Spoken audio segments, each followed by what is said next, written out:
இயேசுவில் அன்புள்ளம் கொண்டவர்களே, உன்னை தெரியுமா என்ற ஒரு கேள்வியை இன்றைய நற்செய்தி நம்மில் சிந்திக்க அழைப்பு விடுக்கிறது. காலங்கள் உருண்டோடினாலும் உன்னை உனக்கு கற்றுத்தருவது நீதான் என்பதை எல்லோரும் அறிந்து கொள்ள வேண்டும். தன்னை முழுமையாக ஆண்டவர் இயேசு அறிந்திருந்த ஒரே காரணத்தினால்தான் வல்லமைகளை அதிகாரத்தோடும் நன்மைத்தனத்தோடும் அவரால் செய்ய முடிந்தது. உன்னை உனக்கு தெரியுமா? உன்னை தெரியுமா? எப்படி என்னை தெரிந்து கொள்வது என்பதை நற்செய்தி ஆழமாக சிந்திக்க அழைப்பு விடுக்கிறது. கடந்து சிந்திக்கலாம் வாங்க. Praise the Lord. இயேசுவுக்கே புகழ், இயேசுவுக்கே நன்றி. இறைவனின் அருட்கரமும் அருளாசிரும் உங்களோடும் உங்கள் குடும்பத்தோடும் நிறைவாக தங்கிட உங்களை நான் வாழ்த்துகிறேன். அன்பில் இனியவர்களே, இயேசுவின் அதிகாரத்தை பேய்களை ஓட்டுவதில் மட்டுமல்ல, அவரது போதனையிலும் மக்கள் உணர்ந்து கொண்டார்கள். அது மட்டுமல்ல, இயேசு கடலில் உருவாகும் புயலை கட்டுப்படுத்துவதிலும் அதிகாரம் கொண்டவராக இருந்தார். ஆட்சி அதிகாரம் இயேசுவிடம் இல்லை என்றாலும் தன் அதிகாரத்தை வெளிப்படுத்த அவர் எப்போதும் தயங்குவதே கிடையாது, தயங்கினதே இல்லை. ஆளுநர் பிராத்து முன்பு நிறுத்தப்பட்ட போது யோவான் 18ஆம் அதிகாரம் 33-37 வாசிக்கலாம்.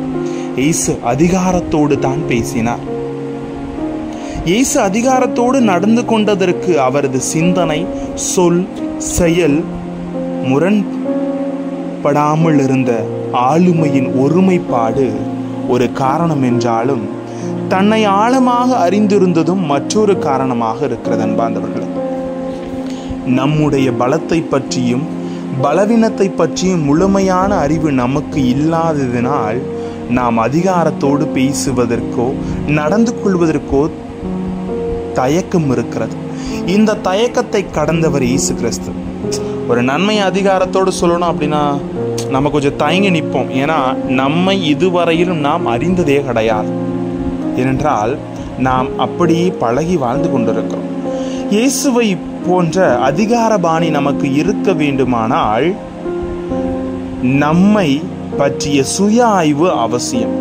இந்த சுய ஆய்வு நம்மிடம் இல்லாததினால் நம்முடைய பலமும் பலவீனமும் பற்றி அறியாமல் நாம் முன்வைத்த காலை பின்வைக்க வேண்டியிருக்கிறோம். நாம் முன்னெடுத்த காரியத்தை பாதியிலேயே கைவிட வேண்டியிருக்கிறது. இப்ப புரியுதுங்களா? நம்மை பற்றிய சுய ஆய்வு ஆளுமைத்தன்மையில் நம்மை அழகாக ஆட்கொண்ட மனிதனாக நிற்க செய்யும் என்ற மேன்மையை என்று இறைவன் உணர்த்துகிறார். அப்பனா நம்மை நாம் ஒவ்வொரு நாளும் சுய ஆய்வு செய்து நமது பாசிட்டிவிட்டி, நமது நெகட்டிவிட்டியை நம்ம முழுமையாக தெரிஞ்சுக்கணும் அன்பார்ந்தவர்களே. அது மட்டுமல்ல, நமது பேச்சுகளை பிறர் கேளிக்கையாக கருதும் நிலை ஏற்பட்டு விடுகிறது.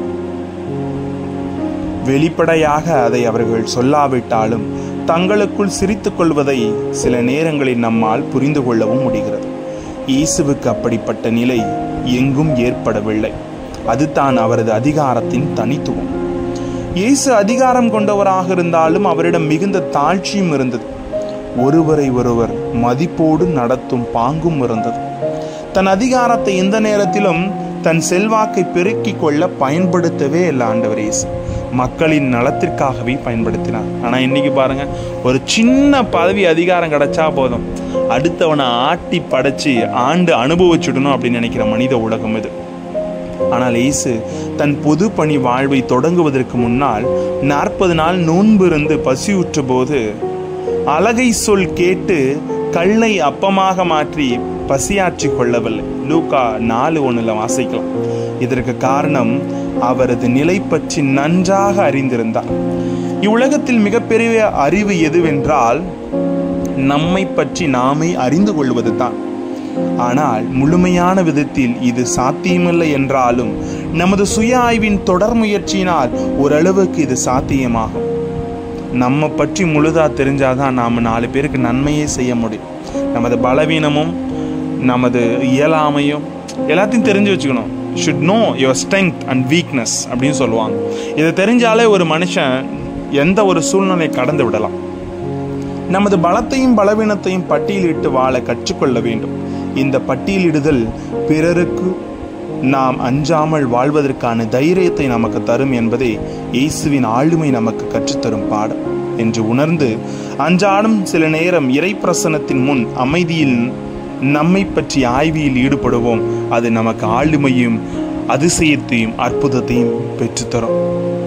உன்னை அறிந்து கொள். உன்னை அறிந்தால் நீ உலகத்தில் போராடலாம் என்ற ஒரு பாடல் வரிகள் இருப்பது போல, உன்னை அறிவது வாழ்விலே இறைவனை பற்றி பிடித்து கொள்ள ஒரு ஊன்றுகோல் என்பதை அறிந்து செயல்படுவோமா?